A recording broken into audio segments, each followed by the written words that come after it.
por la misericordia de Dios, nos fue enseñado que por Él fueron hechas todas las cosas y sin Él nada de lo que ha sido hecho fue hecho. Si el Señor en su gran misericordia nos dejó invertir nuestra primera jornada en traer a nuestro entendimiento común el insumo de que el Señor Jesús es Dios, y esa persona de Dios, que es quien finalmente murió en la cruz y resucitó por nuestros pecados, Él es quien nos dice, vení a mí, quiere decir que todo el que llega al Señor Jesús llega respondiendo una invitación. Nadie llega por iniciativa propia. En el partido de tenis de la vida, Dios está al saque, siempre. El Señor está al saque. Él saca, yo contesto. Él dice, vení a mí, y yo soy el que llegué. No llegué porque soy inteligente, ni porque soy, ni que soy un erudito, ni porque soy flaco, ni joven, ni porque nací en la casa tal, ni que tengo tal apellido. No soy engendrado de voluntad de carne, ni de voluntad de sangre, ni de voluntad de varón, sino por pura misericordia, por pura gracia de Dios. Llegué a conocer a Jesucristo por la gracia de Dios. Y resulta que con el correr del tiempo me fui enterando mejor y fui comprendiendo más quién es el que me llamó. ¿Por qué estoy siguiendo al Señor? ¿Y por qué pasan los años y sigo siguiéndolo? Lo sigo porque Él me llamó. Él dijo, vengan a mí. Yo escuché que Él me llamó. Y cuando Él habló de una forma general, como ocurre cuando leo la Biblia, que las Escrituras, o escucho un mensaje donde un hermano me dice que Jesús dice, vengan a mí, todos los que están trabajados, ese todos, un día se me hizo personal. Me enteré que era para mí. Ese todos era para todos, pero ese día fue para mí. Me llamó a mí. Me enteré que me habló a mí como nunca nadie antes me habló. Me habló a mí, me dijo, vení. Y yo tuve dentro mío una obligación de ir. Me sentí compelido a responder. Tuve que contestar. No tenía otra alternativa que contestar. Tuve que hacerlo. El Evangelio me puso en apuros. Tuve que contestar. Pero no solamente eso, y quiero invitarte a recorrer tu experiencia con el Señor Jesús. No solo eso, sino que no solamente que tuve que contestar, sino que contesté. No es que tuve que contestar y me quedé pasivo en casa. No, actué. Me presenté voluntariamente y le dije, Señor, acá estoy. Me llamo Carlito. Vengo a tu presencia en respuesta al llamado que me has hecho. Me llamaste a mí. Acá estoy, soy yo. Ese es el fenómeno que ocurre en la vida de todo caminante al cielo. No hay ningún caminante al cielo que no haya vivido esta experiencia individual, personal, definitoria, que resulta una marca de un discípulo, lo lleva en el corazón. Si una persona no tiene la certeza de haber cruzado esta experiencia de vida individual, personal, electrocutante, de haberse encontrado cara a cara con Jesucristo, puede ser un religioso, puede ser una persona asimilada al mundo cristiano, puede tener todos los condimentos del pueblo del Señor, conocer todos los himnos, hacer todas las cosas bien, portarse lo mejor, puede ser una persona muy cariñosa, pero no nació de nuevo, no ha nacido de nuevo, no conoce a Jesús, no conoce a Jesús. Muy bien.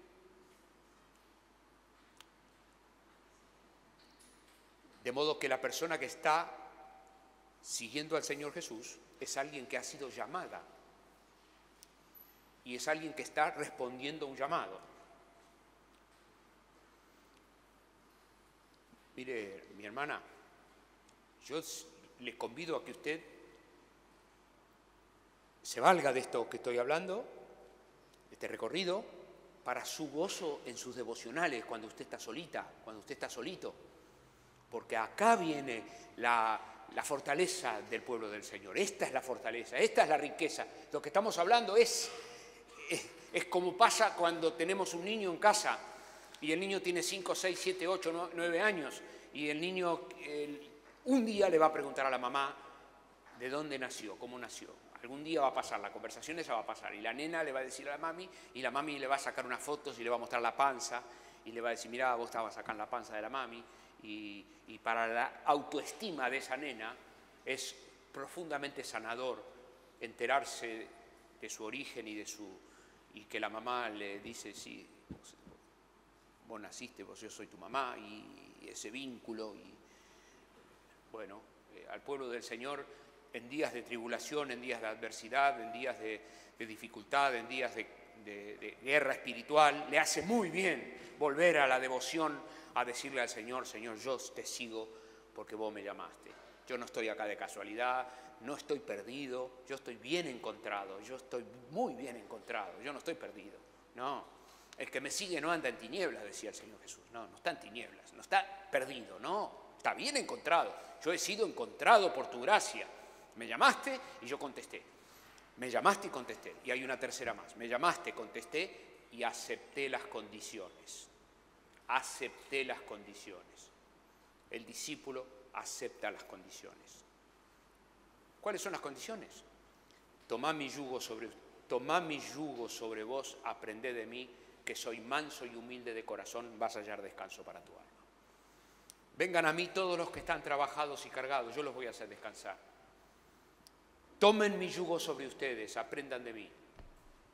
Y el Señor Jesús se pone como el buey entrenado, que muestra una vacante a su lado y nos ofrece con una belleza inigualable un lugar al lado de él. Jesús nos invita a tener una relación personal, cotidiana, íntima, en el momento tras momento, con él. Y me dice, y es un vínculo que lo muestra el Señor Jesús humillado, totalmente humillado. Yo soy manso y humilde, dice el Señor. Él se pone en una postura abordable por cada uno de nosotros. Él se pone en una posición a la cual nosotros podemos acceder, bendito sea su nombre, por su misericordia, por su gracia. Y me dice, vení, aprended de mí. Bueno, pero si el discípulo a la entrada acepta las condiciones, quiere decir que ahí hay una autoridad. Alguien definió que las cosas son como son. Y el que define las cosas como son es quien dice vengan a mí. Él es la autoridad.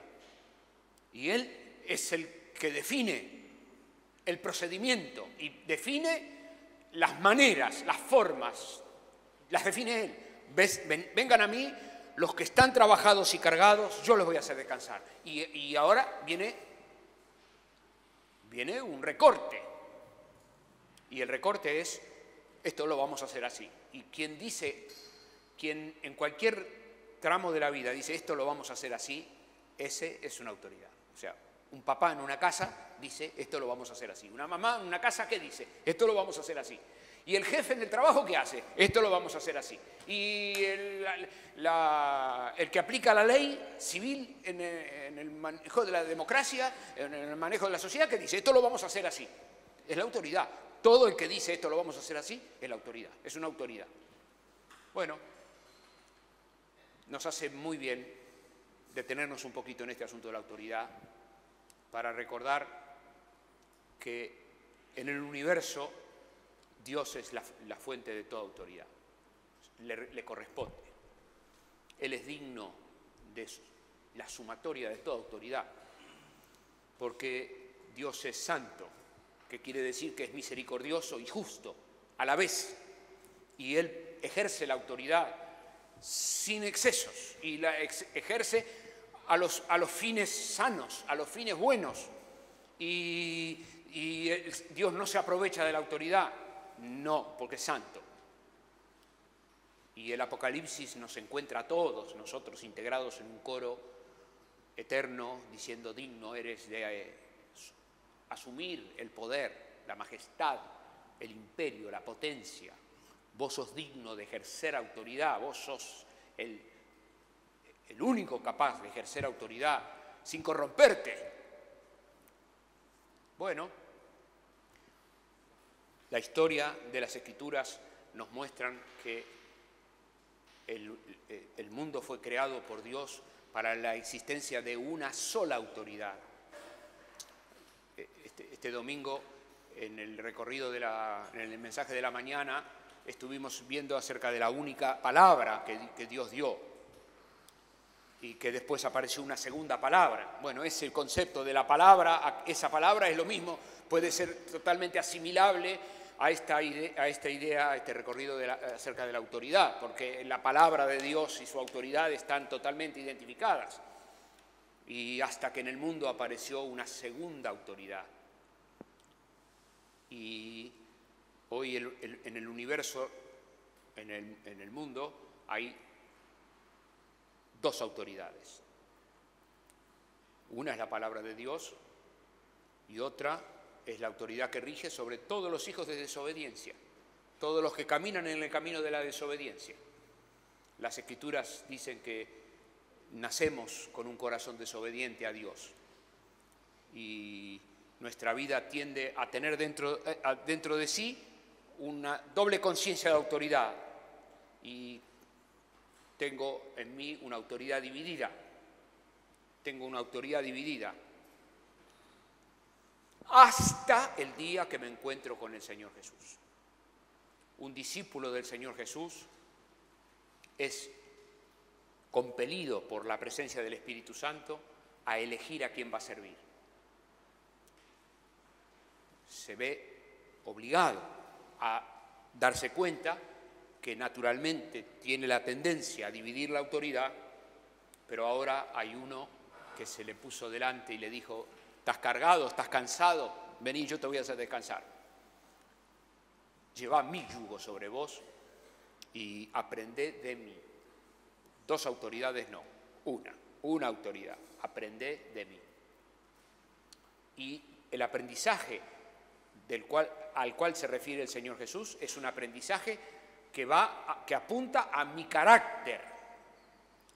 Fíjese que el Señor no apunta a cosas superficiales de la vida de la persona, sino que lo que el Señor Jesús va es al asunto del carácter. Aprended de mí en términos de mansedumbre y de humildad, o sea que son cuestiones esenciales de la persona, bien profundas, de la estructura del carácter, de la estructura de la personalidad. Aprended de mí que soy manso, o sea, va a transformar de adentro para afuera a una persona, desde lo más profundo para que luego se vea afuera. Aprendan de mí que soy... El tema de la autoridad es una moneda que tiene dos caras, y de un lado de la cara está esto que estamos hablando acerca de la autoridad, y de la otra cara hay una palabrita que me voy a animar a pronunciar hoy aquí, que es la palabrita obediencia. Perdón por el insulto.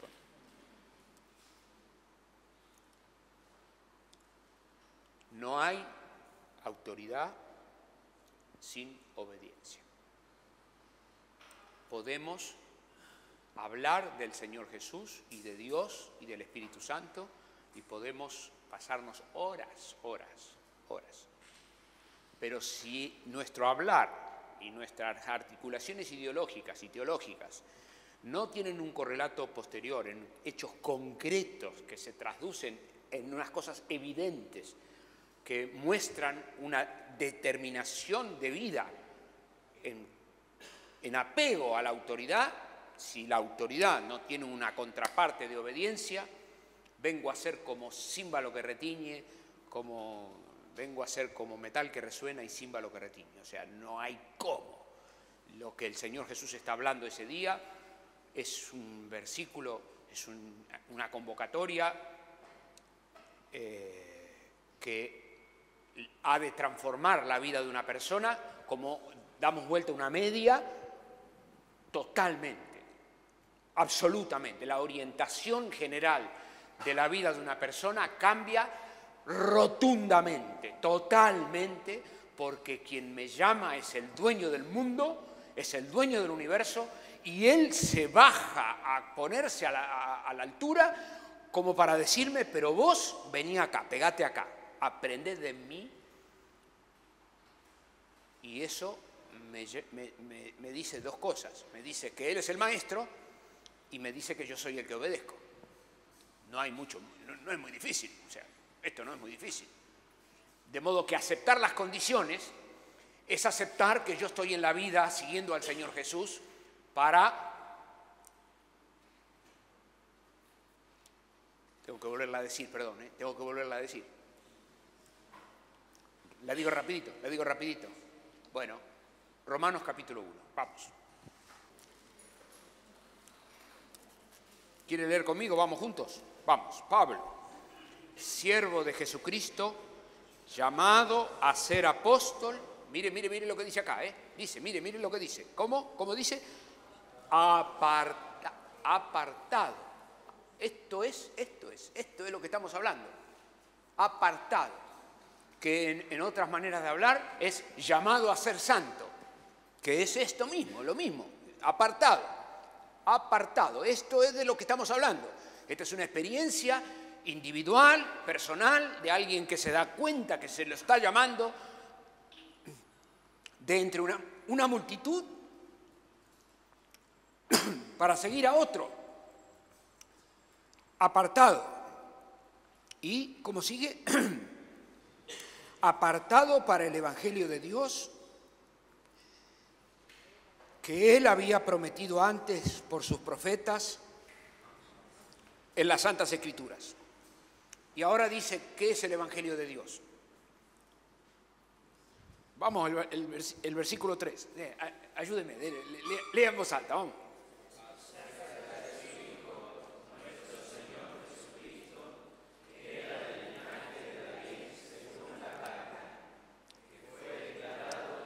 Hijo de Dios con poder, según el Espíritu de santidad, por la resurrección de entre los muertos, y por quien recibimos la gracia y el apostolado para...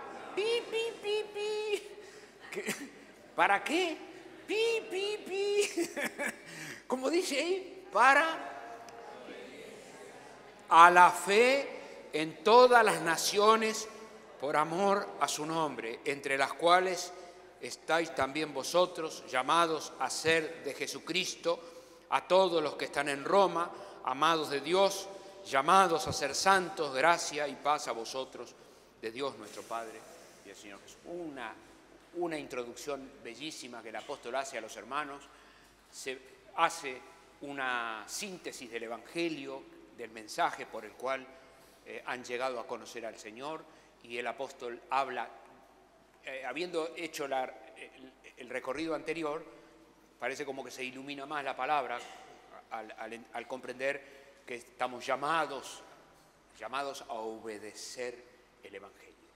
Es un llamado a obedecer al Evangelio, que es una palabra comparable a decir, he sido llamado a seguir a Cristo. A seguir a Cristo. El seguimiento del Señor Jesús es una obediencia, Como obediencia es también ejercitarnos en cualquier destreza, o obediencia es estudiar una disciplina médica o una disciplina científica, cualquiera sea. Cuando llegamos al conocimiento de la verdad, somos invitados a obedecer la verdad, a seguir la verdad. A obedecer. Bueno, pero el ejemplo que el Señor Jesús da es el ejemplo de dos bueyes que están haciendo una tarea, y la tarea se concreta por la complementariedad entre uno y otro. Y eso te lo dejo para tu tiempo a solas con el Señor, porque resulta que el Señor Jesús te convida a vos y a mí a que lo ayudemos, a que cooperemos.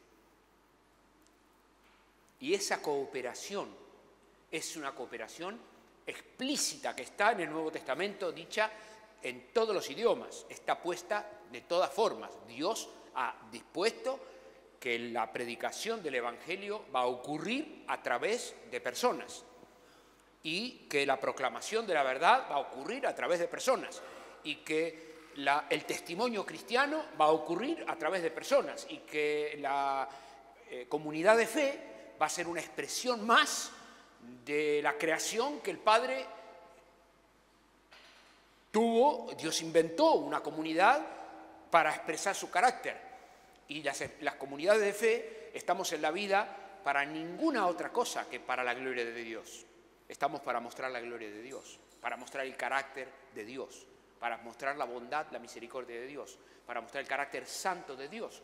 Por eso la Escritura dice que la santidad conviene a la casa del Señor, porque nuestra santidad expresa el carácter de Dios. Bueno, pero tenía un ejemplo para traer que en las Escrituras hay muchos ejemplos acerca del rol de la autoridad y la obediencia, muchos ejemplos. Voy a citarles uno por amor al tiempo y voy a dejar el resto de los ejemplos para que cada uno que le gusta leer la Escritura se disfrute buscando a ver cómo se da este principio de la autoridad y la obediencia, cómo se da en el caso de tal y cómo se da en el caso de cual.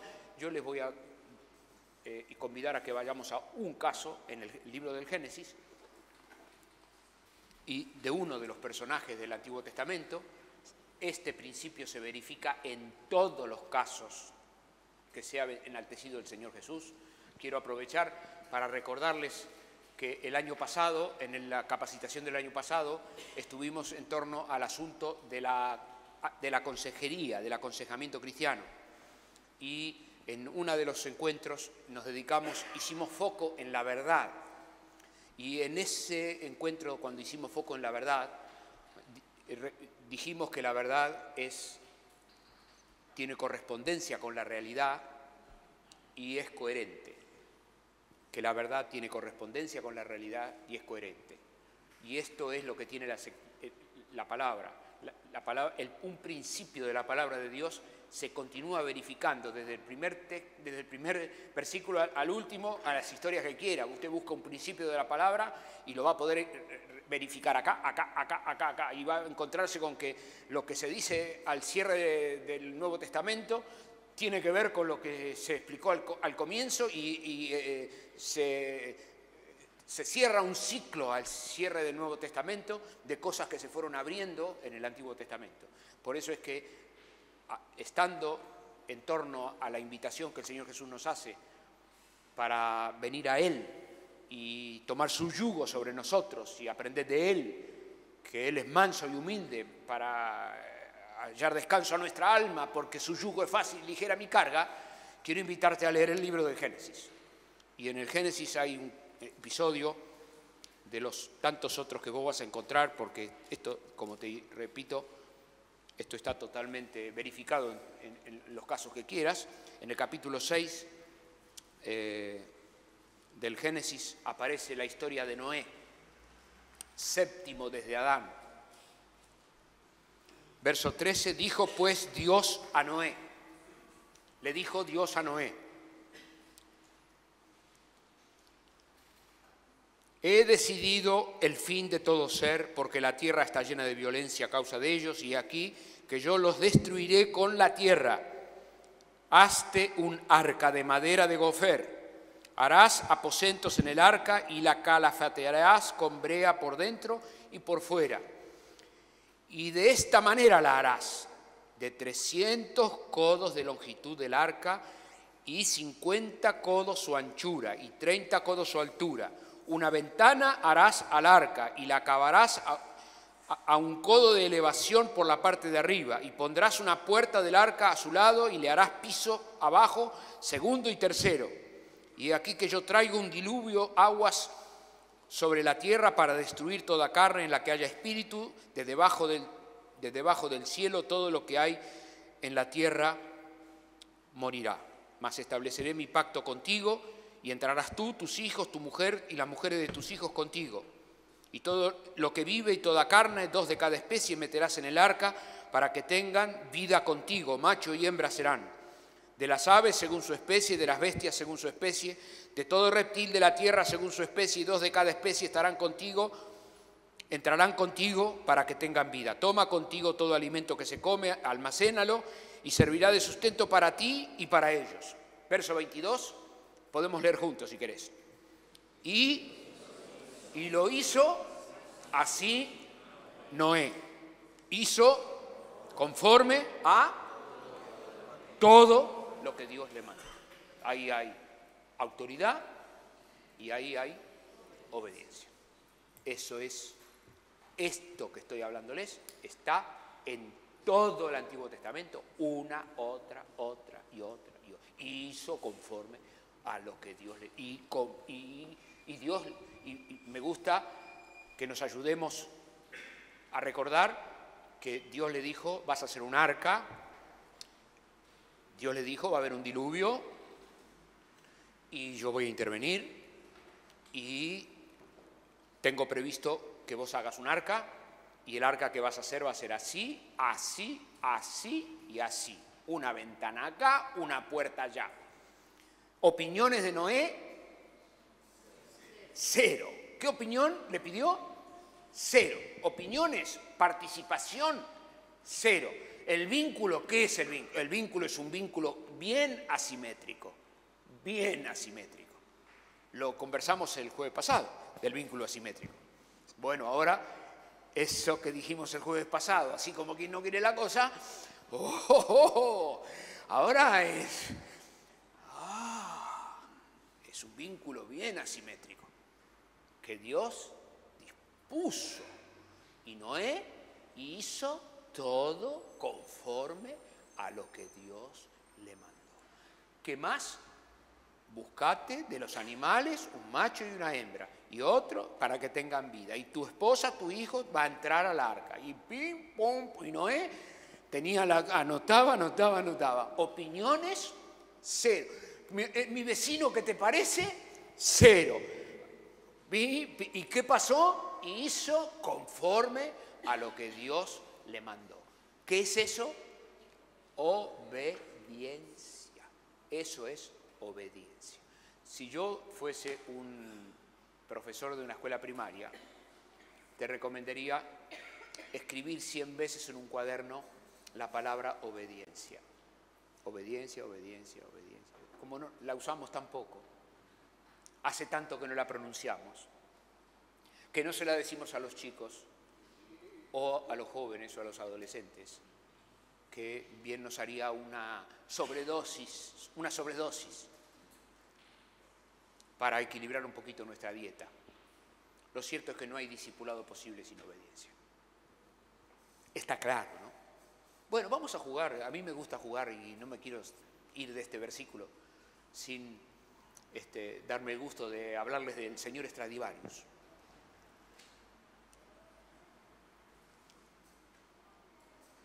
Fue el que hizo el primer violín. Un violín que hoy vale millones de euros. Lo tocan en las principales orquestas sinfónicas del mundo, un violinista que tenga un Stradivarius. Bueno, me gusta jugar con esto, como que don Juan Stradivarius, si acaso se llamara Juan, me diría, tengo horas para enseñarte violín. Aprende de mí.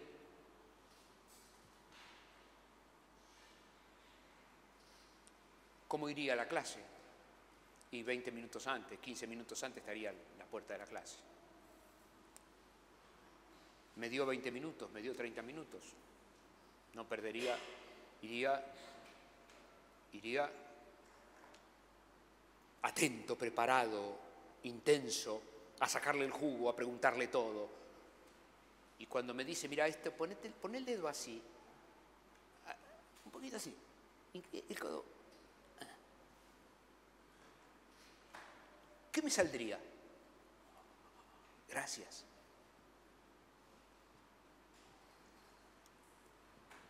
Es un recurso que yo tengo conmigo mismo para ayudarme en mi relación con el Señor. La palabra dice blanco. No me pide opinión. Está esperando de mí una posición. No tengo otra. Yo no puedo negociar esto.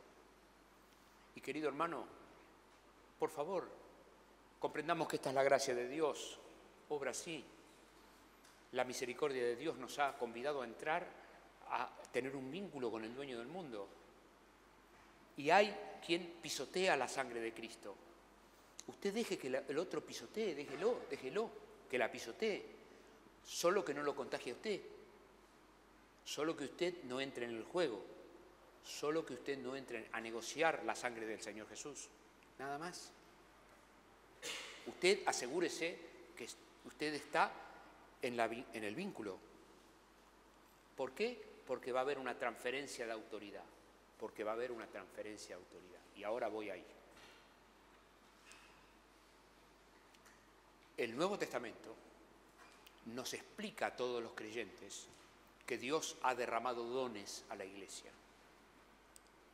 Que más allá de lo que cada uno somos naturalmente, por las habilidades que hemos recibido de nuestros padres, Dios, al entrar por su Espíritu, nos da dones. Las Escrituras nos enseñan a todos que todos tenemos por lo menos un don, por lo menos uno, que Dios nos da al menos uno. También la Escritura dice que hay quien tiene 1, 2, 3, 4, 5 dones, 6 dones. Pobre tipo. Digo pobre tipo porque hemos de rendir cuenta de todo lo que el Señor nos da, delante de un juez que puede juzgarnos completamente, misericordiosamente, pero en la verdad, según la verdad. Cada uno dará a Dios razón de sí, de acuerdo a lo que ha recibido mientras estaba en el cuerpo. Esto es la palabra de Dios, es la palabra. Dios nos ha dado dones. Bueno, ¿qué son? Son capacitaciones espirituales que cada uno de los hijos del Señor tenemos para la gloria de Dios, porque Dios muestra su gloria a través de una capacitación que Él nos ha dado, que no viene de carne y sangre, que no la recibimos en la universidad, ni es una herencia de la abuela, ni me vino por mi abuelo. No, eso déjalo ahí. Estoy hablando de lo que Dios nos da, de lo que Dios en su gracia. Y el apóstol Pablo a los Corintios le dice, Dios da dones como Él quiere, en su soberanía. Que nadie diga porque yo no soy esto, no soy aquello, porque no estamos para entrar en conversaciones con el amo. No estamos para entrar en disputa. ¿Por qué no me diste tal don, tal otro? No. Dice que Dios da con soberanía, a cada cual la oreja no puede decir al ojo no te quiero, ni el pie a la mano. O sea, hay una expresión ahí que está clarito que Dios nos dio a todos. Ahora, vamos a jugar juntos una escena. Usted es una mamá y un papá y tiene un hijito que es un hijito que le cuesta el equilibrio y cuando camina se bambolea, tiene problemas de equilibrio. O andando en bicicleta, está recién aprendiendo y todavía le cuesta guardar el equilibrio en la bicicleta. Va a ser mejor así. Bueno, y usted es el papá. Y usted a ese hijito que va en la bicicleta, todavía no puede andar en la bicicleta, usted le da una navaja filosa para que lleve abierta, ¿no es cierto? Usted le da una navaja para que la lleve en la mano izquierda o en la mano derecha, una navaja. El nene va bamboleándose con una navaja abierta y usted está ahí presente, contento. Usted está contento. Dice, oh, mira qué vivo que es mi hijo, mira cómo lleva la navaja, mira. ¿Usted hace eso? No, usted no hace eso. Usted no hace eso. Sin embargo, en el pueblo del Señor, nosotros pensamos que Dios hace eso. Y pensamos que Dios le da dones a una persona que no puede guardar el equilibrio en su propia vida. Usted me va a decir, no, sí, los dones se los da. Sí, estamos esperando que esa persona honre a Dios con sus dones y no puede guardar el equilibrio de su vida. Bueno, este desajuste que nos ocupa en nuestras conversaciones de caravana necesita ser saldado a la luz de lo que el Señor Jesús nos enseña en el Evangelio de Mateo. Porque en el Evangelio de Mateo el Señor Jesús dice, vengan a mí todos los que están trabajados y cargados, yo les voy a hacer descansar. Paso 1, tomad mi yugo sobre mí. Tomad mi yugo sobre vos, aprended de mí, soy manso, soy humilde, vas a hallar descanso. Porque mi yugo es fácil y mi carga es ligera. No hay posibilidades de entrar en el plan B si no tengo saciado el primer tramo. Si yo en la entrada a la casa no entendí que lo mío es un discipulado, que lo mío es un seguimiento del Señor Jesús, que lo mío es una vida de obediencia, y a veces esto necesita que lo ablandemos más todavía, charlándolo más y hablándolo y orándolo, y aún dando más ejemplos. Si el Señor Jesús es un buey y hay una vacante y me impide que me ponga al lado y que aprenda de él, pregunto, ¿quién es el número 1 y quién es el número 2? El número 1 es él, el que manda, ¿no? Y yo soy el número 2. Yo estoy para aprender de él. De modo que en la vida, camino al cielo, yo no soy número 1 nunca. Nunca, en ningún caso. Porque en todos los casos, en el escenario que me encuentre, en todos los casos yo sigo teniendo mi yugo, su yugo sobre mí. Tenga el don A, B, C, D, E, F, G, H, I, J, K, F, G, Z. Siempre soy número 2. Aunque mi don sea un don prominente o sea un don que no se ve, siempre soy 2. Puedo ser 3, 4, 5, 6, 7 y 8 también, pero máximo 2. Bueno, te lo dejo para charlar, eso tenés que charlarlo con la almohada, estoy seguro que sí. Porque yo necesito recordármelo permanentemente. El Señor es la cabeza de la iglesia. Él manda. Suya es la palabra, suyo es el gobierno de la congregación. Cada persona que llega al conocimiento de la verdad es una propiedad de Él, por la gracia de Él, para la gloria de Él. Suyo es el mensaje que predicamos, suya es la gloria de los resultados que ocurren, y eso tengo que ejercitármelo, porque eso está poniendo en tela de juicio mi rebelión contra Dios, mi egoísmo de querer acaparar la atención de lo que está pasando, y mi orgullo que quiere alabanzas y gratitudes, o quiere alabanzas y gratitudes por el éxito o por el fracaso, por cualquiera de las dos. Porque si tuve un éxito muy grande, estoy esperando que me digan que bien, y si estoy pasándola mal, estoy diciendo que lástima, pobrecita vos, ¿cómo estás? ¿No? O sea, por A o por B, mi orgullo está esperando una migaja. De modo que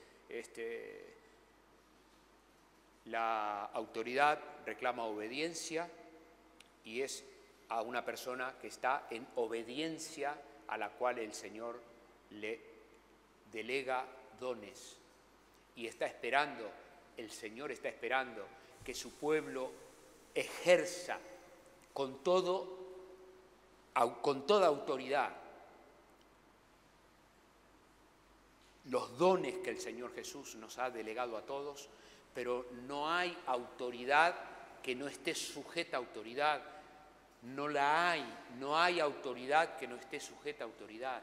No hay autoridad que sea número 1. No hay, no está. Y a mí me hace falta invitarte a que repases, revises y descubras cómo funciona la autoridad dentro del pueblo del Señor. La autoridad es de Dios, es el don que está funcionando. Y un hermano que está o una hermana que está en un momento gestionando algo que tiene que ver con su don, es la autoridad en el momento. Lamentablemente, me falta ejercicio para descubrirla la autoridad. Necesito darme cuenta que ahí está Dios y sujetarme a la autoridad. Esto es algo que tengo que decirlo mejor. Quien tiene un contacto con la autoridad va a estar en condiciones de descubrir que esa autoridad que encontró en la persona del Señor Jesús se replica acá, en muchos lados de la vida. Te doy cuatro ámbitos. El primer ámbito donde se replica la autoridad de Dios es en nuestra conciencia. Dios ha puesto dentro de nosotros un gran llamador que es nuestra conciencia. Y todo caminante al cielo tiene sensibilizada su conciencia por haberse arrepentido de sus pecados y por haberse confesado pecador. Su conciencia ha cobrado una vitalidad extraordinaria, bellísima, bendita vitalidad de la conciencia del pueblo del Señor. El pueblo del Señor no habla de que tengo mala conciencia, sino que en el hablar de nuestra caravana, se escucha más de una vez decir, yo no tuve libertad para hacer eso. ¿Qué es eso? ¿Qué dijo? ¿Qué dijo? Dijo, mi conciencia tuve una... O me pareció que tenía que hacer así. O sea, decimos, el Señor me guió a hacer. Todos los que somos guiados por el Espíritu de Dios somos sus hijos. La conciencia espiritual que el pueblo del Señor tiene como capital, una bellísima conciencia. Y el apóstol dice que si la conciencia y nuestra conciencia nos reprende, como diciendo, no, si te toca timbre, ahí tenés un cuadro de autoridad clarísimo que Dios ha puesto a consecuencia del Espíritu Santo que mora en nuestras vidas. Hay un segundo círculo de ejercicio de autoridad, que es nuestra familia.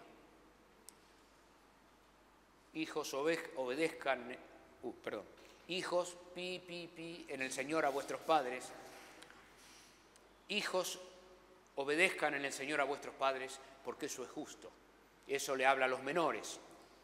Y a todos los mayores nos dice, honra a tu padre y a tu madre, porque es el primer mandamiento con promesa para que te vaya bien y seas de larga vida sobre la tierra. La honra al papá y la mamá es un legado que pesa sobre todos nosotros, aun cuando nuestros padres descansan en la eternidad.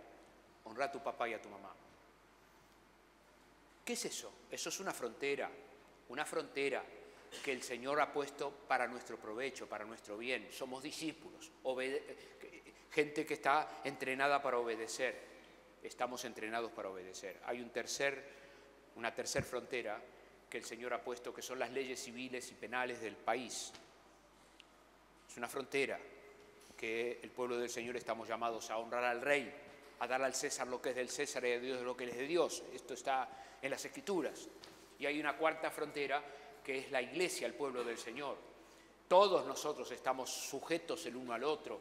La palabra del Señor nos dice en Efesios 5, sométanse los unos a los otros en el temor del Señor. No es una palabra menor, es una palabra muy fuerte. Y está hablando de la obediencia activa, elegida y ejercida. Sométanse, ya no soy yo, sino que elegí voluntariamente atar mi suerte a la suerte del pueblo del Señor.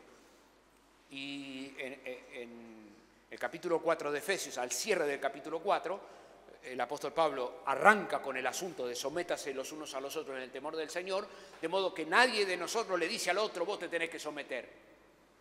No, lo que el Señor dice en su palabra es que yo me tengo que someter.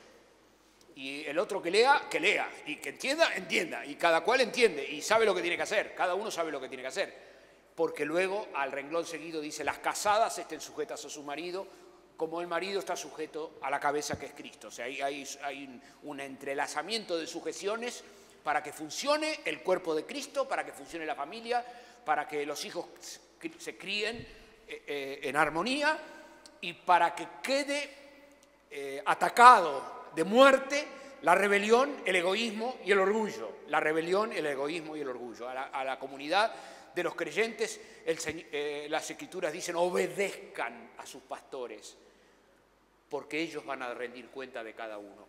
Hagan, aunque los pastores estén equivocados. De modo que aquí estamos hablando del clima que se respira en un ambiente donde funcionan los dones espirituales. Estamos hablando del clima, del ambiente. Es un ambiente de gracia, es un ambiente de respeto, es un ambiente de sujeción. Nadie tenga más alto concepto de sí que el que debe tener, sino que piense de sí con cordura. Esa es la recomendación de la palabra. ¿Y qué más dice? Y dice, la palabra nos pone en la comparativa de un cuerpo, y dice que el cuerpo va creciendo por las coyunturas, Efesios 4, y ligamentos que se ayudan entre sí mutuamente por la actividad propia de cada miembro. Cada miembro tiene su don y cada uno va a rendir cuenta delante del Señor. Y nuestro trabajo es capacitar ese don y pulirlo ese don y sacarle brillo a ese don. Un don en bruto, y bueno, necesita entrenarse, necesita estudiar, necesita capacitarse. Si yo me doy cuenta que el Señor me va a usar para la gloria de su nombre en una determinada tarea, pues lo que evidentemente tengo que hacer es prepararme, capacitarme, hacerlo con excelencia para la gloria de Él. ¿Por qué? Porque quien convoca es el dueño del universo. Y si me convocara el vecino del barrio, yo estoy de acuerdo que él me va a convocar para que yo aprenda a barrer el barrio y a hacer el mantenimiento de las luces del barrio y a repasar el barrido. Entiendo el rango de tareas a las cuales me está llamando. Entiendo que me está llamando el Señor Jesús. Y necesito cambiar mi mente para comprender que el Señor Jesús necesita afectar la cultura. Que no es la cultura la que afecta al pueblo del Señor, sino que es el pueblo del Señor el que afecta a la cultura. No es que nosotros estamos a la defensiva porque resulta que la cultura nos está invadiendo. Nosotros estamos a la defensiva porque la cultura nos está invadiendo en todos los tramos de nuestra vida que estamos desobedeciendo a la voz del Señor. Pero cuando cada caminante al cielo está donde tiene que estar, haciendo lo que tiene que hacer, porque escuchó bien que quien lo llama es quien lo llama, el que está en riesgo es la cultura. Las puertas del infierno no prevalecerán contra la iglesia. Y eso no es una promesa mía, ni es una promesa tuya, ni nos hemos reunido 15 caminantes al cielo para decir a ver cómo podemos poner un eslogan que sea atractivo, sino que lo que el Señor ha hecho es morir en la cruz y resucitar para nunca más volver a morir. Él está formando un pueblo propio. Es un pueblo santo, apartado del mal, que está limpio y planchado, y el Señor viene a buscar a su pueblo, que es un pueblo que va venciendo por la victoria que Él ha obtenido en la cruz. Vence porque logra victorias primarias sobre la rebelión, el egoísmo y el orgullo primario de cada discípulo. Es cada uno que está haciéndose tratar por la persona del Señor Jesús, que tiene poder para transformar lo que yo no puedo transformar, lo que un psicólogo no puede transformar, lo que un psiquiatra no puede transformar. Eso lo transforma la obra, poderosa obra de la cruz, es el Señor Jesús. Es mi confesión. Soy yo desnudándome, desechando la iniquidad, abandonando el mal, dejando de defender la rebelión como buena, dejando de defender la segunda opinión como buena. Eso de que no pensamos igual, pero resulta que eso, ¿dónde salió eso? No es tu opinión ni mi opinión. Es lo que dice la palabra, es lo que dice la palabra, y lo que dice la palabra es lo que es, y no es de ninguna manera, porque es el Señor de la palabra el que nos ha llamado. Nosotros no somos un sindicato, ni no somos un grupo de intelectuales, ni gente que le hace bien al prójimo, no, nada de eso, nada de eso. Nosotros somos discípulos de Jesús y estamos para obedecer al Maestro. Y el que no entiende el castellano, pues está entre nosotros, pero no es de nosotros. Porque si hubiera sido de nosotros, hubiera permanecido con nosotros. no está más con nosotros, para que quede claro que no todos son de la verdad. Y esto no lo dije yo, eso lo dice el evangelista Juan, está escrito ahí, está escrito ahí. Que el Señor bendiga tu vida esta tarde y que cada uno podamos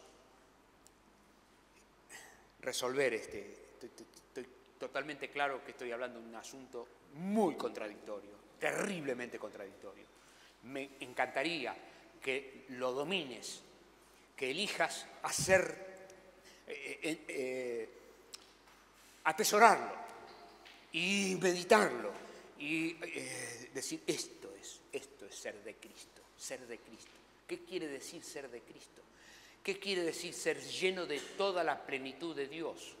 ¿Qué quiere decir la palabra cuando dice para que sean llenos de toda la plenitud de Dios? Dice, yo oro para que ustedes entiendan con todos los santos cuál sea la anchura, la profundidad, la anchura, la longitud, la profundidad y la altura del amor de Cristo. Para que sean llenos de toda la plenitud de Dios. Dígame, ¿qué quiere decir ser lleno de la plenitud de Dios? Bueno, un camino que usted tiene para explicar eso es que si yo estoy vacío de mí, hay lugar para estar lleno de toda la plenitud de Dios. Y ya no vivo yo, mas vive Cristo en mí. Y lo que ahora vivo en la carne, lo vivo en la fe del Hijo de Dios, el cual me amó y se entregó a sí mismo por mí. Eso es auténtica espiritualidad cristiana. Que el Señor te bendiga y que transites tu vida en medio de la comunidad del encuentro, enseñando la palabra, esclareciendo el corazón del confundido y ayudando a cada uno a entender lo sencillo que significa que el Señor nos llama a ser sus discípulos para hacer una transferencia de autoridad. Su autoridad en nosotros.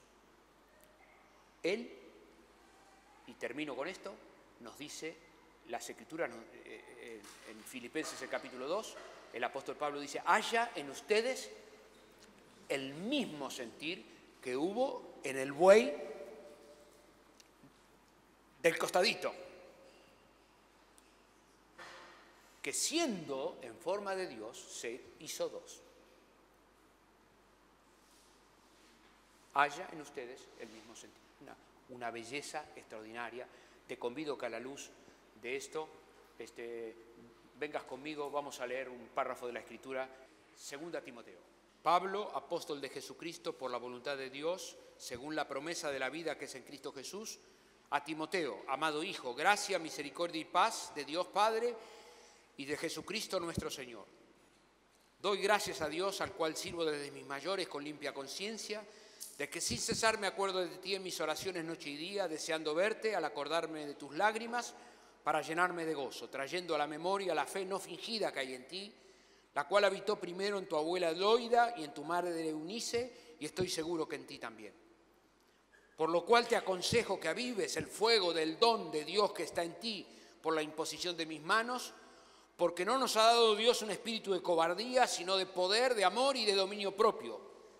Por tanto, no te avergüences de dar testimonio de nuestro Señor, ni de mí, preso suyo, sino participa de las aflicciones por el Evangelio según el poder de Dios, quien nos salvó y nos llamó con llamamiento santo, no conforme a nuestras obras, sino según el propósito suyo y la gracia que nos fue dada en Cristo Jesús antes de los tiempos de los siglos, pero que ahora ha sido manifestada por la aparición de nuestro Señor Jesucristo, el cual quitó la muerte y sacó a la luz la vida y la inmortalidad por el Evangelio, del cual yo fui constituido predicador, apóstol y maestro a los gentiles. Por lo cual asimismo padezco esto, pero no me avergüenzo, porque yo sé en quién he creído y estoy seguro que es poderoso para guardar mi depósito para aquel día. Retén la forma de las sanas palabras que de mí oísteis en la fe y el amor que es en Cristo Jesús. Guarda el buen depósito por el Espíritu Santo que mora en nosotros. Ya sabes esto, que me abandonaron todos los que están en Asia, de los cuales son Figelo y Hermógenes. Tenga el Señor misericordia de la casa de Onesíforo, porque muchas veces me confortó y no se avergonzó de mis cadenas, sino que cuando estuve en Roma me buscó solícitamente y me halló. Concédale el Señor que halle misericordia cerca del Señor en aquel día. ¿Y cuánto nos ayudó en Éfeso? Tú lo sabes muy bien. Tú pues, hijo mío, esfuérzate en la gracia que es en Cristo Jesús. Lo que has oído de mí ante muchos testigos, esto encarga a hombres fieles que sean idóneos para enseñar también a otros.